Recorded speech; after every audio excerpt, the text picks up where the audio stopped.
Shalom, sahabat religi yang dikasihi dan diberkati Tuhan. Ada banyak orang berkata Tuhan itu baik ketika segala sesuatu dalam hidupnya itu berjalan baik. Ketika dia diberkati, semua situasi keadaan hidupnya lancar-lancar, aman, dia bahagia, mudah sekali dia berkata Tuhan itu baik.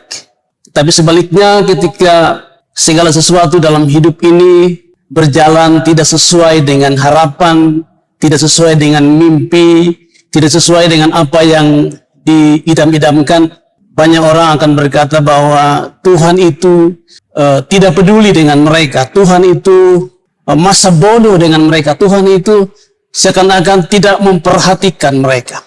Padahal kita semua tahu bahwa Tuhan itu sangat baik, sungguh baik, dan dia Tuhan yang teramat baik dalam kehidupan kita sebagai orang-orang yang percaya kepadanya.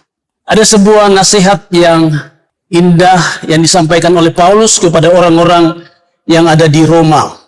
Di dalam kitab Roma pasal 8 ayat yang ke-28, di sana dikatakan bahwa kita tahu sekarang bahwa Allah turut bekerja dalam segala sesuatu untuk mendatangkan kebaikan bagi mereka yang mengasihi Dia, bagi mereka yang terpanggil sesuai dengan rencananya.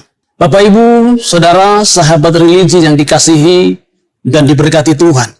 Ada banyak hal yang terjadi di kehidupan kita yang kadang kita pahami atau kadang kita tidak pahami. Tetapi percayalah bahwa dalam segala hal, seperti yang Paulus katakan, dalam segala situasi, segala kondisi, segala keadaan, seperti yang sudah Rasul Paulus bilang tadi, bahwa Allah itu turut bekerja di dalam segala hal, di dalam segala sesuatu, untuk mendatangkan kebaikan bagi mereka yang mengasihi Dia, bagi mereka yang terpanggil sesuai dengan rencananya. Ada sebuah kebenaran yang menarik yang bisa kita lihat sebagai pelajaran untuk kita semua. Bagaimana kita menyikapi segala sesuatu di kehidupan ini dengan hati yang tetap percaya bahwa Tuhan yang kita sembah adalah Tuhan yang baik. Di dalam kitab Kejadian pasal 37 sampai pada pasalnya yang ke-50, kita berjumpa dengan sebuah tokoh yang bernama Yusuf. Kita semua tahu bagaimana kehidupan seorang Yusuf. Yusuf punya mimpi yang luar biasa. Yusuf punya visi yang luar biasa. Yusuf punya harapan untuk masa depan yang luar biasa. Tetapi pada kenyataan yang terjadi dengan seorang Yusuf, dia tidak didukung oleh saudara-saudaranya. Dia dibenci oleh saudara-saudaranya. Yusuf bukan saja dibenci oleh saudara-saudaranya, tetapi juga dia dibuang oleh saudara-saudaranya. Bukan saja dibuang ke dalam sumur yang dalam, tetapi juga Yusuf dijual ke Mesir.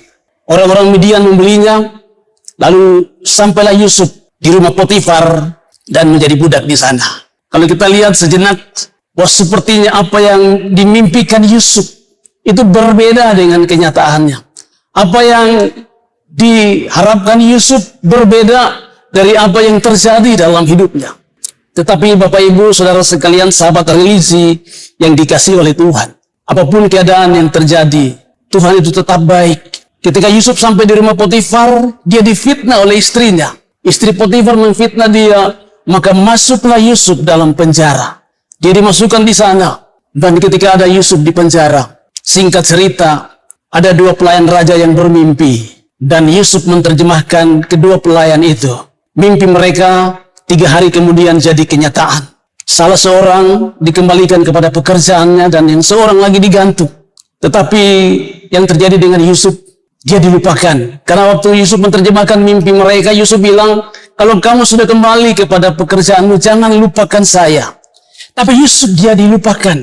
Perjalanan yang begitu luar biasa dialami oleh seorang Yusuf. Dia bukan saja dibenci, bukan saja dibuang, bukan saja dijual, tapi sampai dia dilupakan. Saya percaya Bapak, Ibu, sahabat religi yang dikasihi Tuhan, apa yang dialami oleh Yusuf, itu tentunya menjadi sebuah pelajaran yang perlu kita lihat bersama-sama.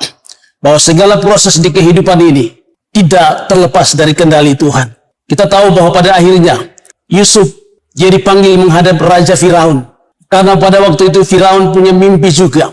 Dan Yusuf menerjemahkan mimpi sang raja. Dan ketika mimpi itu sesuai dengan apa yang diharapkan atau dimimpikan oleh Raja Mesir itu, dia katakan kepada Yusuf, mulai hari ini, engkau bukan lagi budak, bukan lagi orang yang dipenjara. Tapi hari ini engkau akan menjadi orang nomor 2 yang mengurus seluruh perekonomian di Mesir. Luar biasa. Proses panjang yang dialami oleh seorang Yusuf pada akhirnya membawa dia menjadi orang nomor 2 di kerajaan itu. Ada banyak hal terjadi di hidup kita hari-hari ini. Saya mendorong kita semua sahabat religi yang dikasihi dan diberkati Tuhan. Mari kita melihat bahwa seperti nasihat Paulus tadi, bahwa di dalam segala hal, di dalam segala sesuatu, Allah itu turut bekerja. Dia bukan Tuhan yang tinggal diam-diam di sorga. Dia bukan Tuhan yang masa bodoh dengan kita. Dia bukan Tuhan yang tidak peduli dengan kita. Tapi dia Tuhan yang mengasihi kita. Dia Tuhan yang turut bekerja, turut terlibat di dalam segala hal di kehidupan kita.